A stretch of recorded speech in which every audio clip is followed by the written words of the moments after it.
Well, welcome back. It has been quite some time since I made a video. As you can see, I am back at the cabin, back at Left Field. It's the very end of July. I'm only here for a couple days. So I thought I'd grab the camera and maybe talk a little bit about what we're doing this summer and maybe why we're doing things a little different. We have been spending the vast majority of our summers here for about 12 years. We've been starting seedlings back home and then bringing them up in multiple trips, but by the end of June, beginning of July, we're usually ready to pick up some chickens and get everything into the garden, and then we're kind of here right through till October. But we've been doing that for a long time. We are in South Central British Columbia, and last year was a really hard year. And so with the heat and the drought, and then topping it all off with being evacuated and having a lot of fires really near us, we just decided it was time to try something different. So this year we came up and spent quite a bit of time in spring, and the plan was not really to come back until September and then to be here September, October through into the fall. Those are my favorite times of the year anyway, so just for something different, we weren't going to be here. But as it turns out, back in October, I put garlic in and planted my usual variety as well as a few new ones. And so garlic doesn't really need you to be here to tend it or to take care of it or do much to it, but it does need you to be here to harvest it. So I probably should have harvested it at least 3 or 4 weeks ago, but the weather, to be honest, was a big reason I didn't. It was in the mid to high 30s Celsius, and for me, that's just too much. I can't do the kind of heat anymore.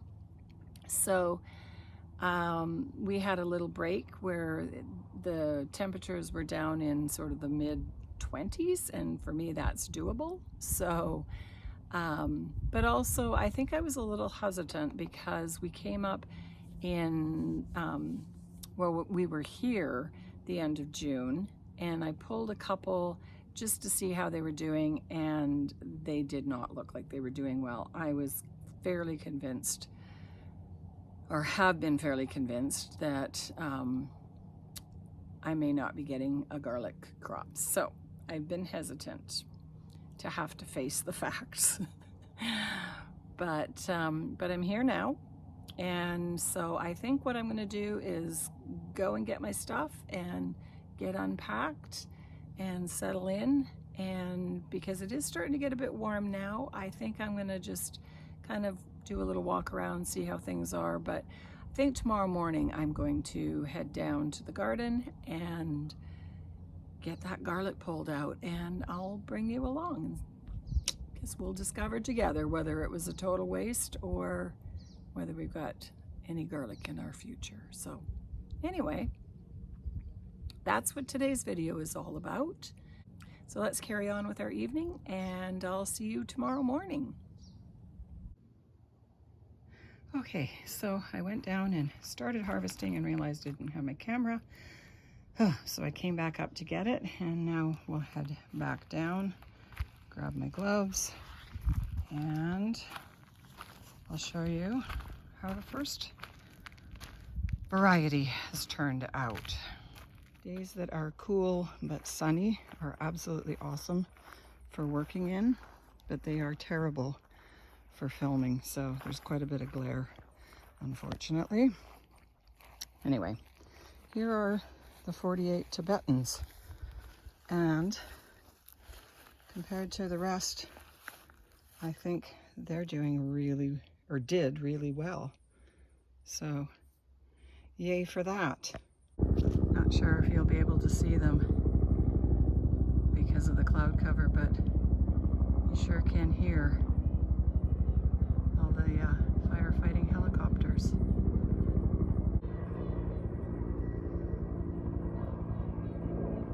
It's mostly just like cloud cover. It's not smoke, thank God. So it's both unnerving to hear the helicopters, but it's also reassuring to know someone's on it.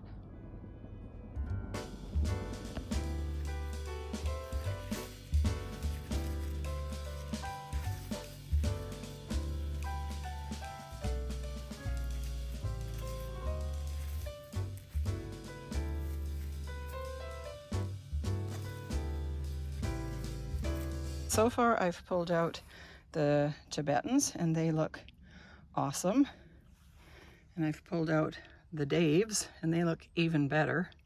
So I got 16 of those 48 Tibetans, and I'll show you what the rest of the beds look like. It's not exactly my pride and joy this year, but this bed here that's still full of thistles, man, we've had a lot of those pop up and been battling.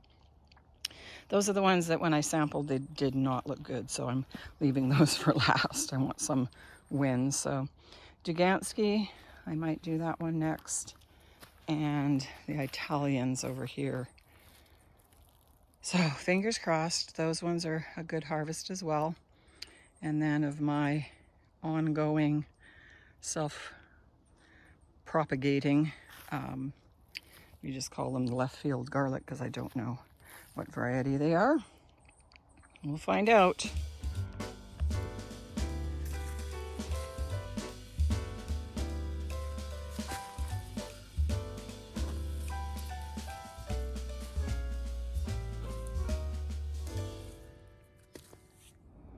I got lots and lots of cleanup to do of the beds, but third bed pulled, and that was the Italian, and another score.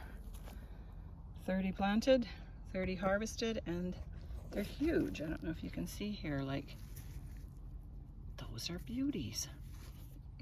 Nothing like expecting the worst to be overjoyed when you get a couple wins. So 3 for 3 so far.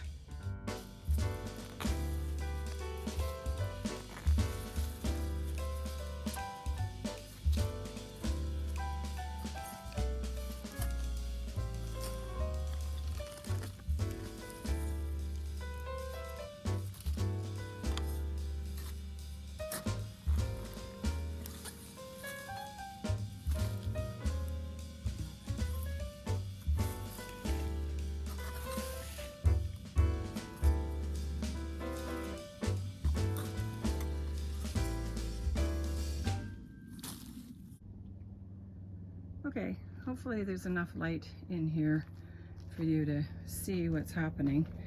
And if I didn't go through the harvest, what I planted and what I harvested, I will just go through that again quickly now. But we did 5 varieties and 4 of them were brand new to me. So I planted 30 Duganskis, I got 30, planted 16 Daves. I got Dave again. We named it Dave because it came that the bulb or the stalk that I used came from a friend of a friend, and his name is Dave, and I don't know what the variety is, so they are now Dave. We got Tibetans, which are much smaller but did really well, and then we have the Italian soft necks, which did really well. So I've never grown a soft neck before, but I planted 200 of, again, I don't know the variety, so we just call them the left field garlic, but I planted 200, and this is the worst year I've ever had in that I probably only got about a 30% harvest. I did save a few that were kind of like, not too sure, because I think some of that I can salvage, and that would just be stuff we'd use right away. Anything that looks really good, like the best in here, will get put aside and planted in the fall for next year. And the rest of it, I'll find different ways to store and preserve. So anyway, cool and dry and out of the sunlight is the is the goal for storing them. So they're just here in amongst a bunch of other stuff in our woodshed. All right, let's go look at flowers now. So for flower gardens, this is the bed that is closest to the cabin. I can see it from my living room window. It really is my favorite. It has taken years and years and years to get it to this point, which maybe sounds a little bit pathetic, but again, we're not normally here a whole lot. So we're here for a couple months in the summer, we're here a couple weeks in the winter, and a couple weeks in early spring. So it's really, there's some things that are just really hard to grow and maintain if you're not here all the time. So I did plant some black-eyed Susans last year, planted a whole bunch. This is the only one that came back. So I'm glad for that. Glad for one anyway. And spirea, lots of different hostas. There's probably going to be a lot of things in here that I don't recall the names of, so sorry about that. There is this beautiful little tiny pink hydrangea that it's tried to die so many times, so I'm just thrilled that it's actually growing as well as it is and putting out blossoms. Now, kind of the stars of the show are always the Annabelle hydrangeas. I have no idea why they grow here and do so well. One would assume that they really need some water and they don't get hardly any water, so I don't know. But they're always beautiful. I just love them. I bought a couple little tiny roses, you know, that you get like in the grocery store, and then took them apart and planted them. I don't know if you can see that one. That one actually bloomed in the spring, and one other one bloomed and now it's dying. That one didn't bloom, but it's not dying, so there you go. So that's the one big flower bed. I'm still working on that area down there. It's got some comfrey and not much else really, but that's a future project. We have 2 figs. This one here we took as a cutting. It looks like a hot mess, but it's alive. This one we bought from a nursery and it is very dead, so there's that. Lavender loves it here. Lavender doesn't care if we're not around to water. So that's a great drought tolerant plant. My peonies did put on a really beautiful show, I believe, but by the time, so they put on buds when we were here early spring, and then when we came back late spring, early summer, they had all fallen off. So I missed their blooming, but anyway, the plant seems happy. So more lavender, some snapdragons, which pretty sure snapdragons are only supposed to be annuals, but that one has come up. That's his 3rd summer now. And coreopsis, and a bunch of things I couldn't tell you the names of. But this is, I've got a bunch of other plants, like a straw flower that I'm going to put in there because they like dry and don't require a lot of water. So this garden here is primarily in the shade, so I've got lots of hostas. There's another hosta in the back. I don't think we can see it, but back there, and then a couple more. And so this is the just for fun silly fairy garden. Again, some of these things were my mom's, and so it kind of makes me happy to have different fairy garden elements from her garden before she moved in my garden. All right, and then out the back, this is the last area that we have things growing. We've got a little strip of grass that is not particularly lush at the moment, but it is still really nice just to have a space to come out and sort of take off your shoes and walk in the grass and enjoy some benefits of grounding. Little fire pit area, and beside it we've got what is supposed to be our herb garden. Mostly that is what's growing in there, but things like oregano have just gotten completely out of hand, and I'm hesitant to cut back too many of the blossoms when it goes to seed, just because they are really good for the bees and the pollinators, but it's a bit of a wreck. We have some chives and some savory, and there's some thyme in there somewhere. There is a little bit of yarrow. There is some miniature chamomile, and over there is an echinacea. And I'd love to have a few more herbal plants growing in here in the future, but the rose campion is just a lovely, very old plant.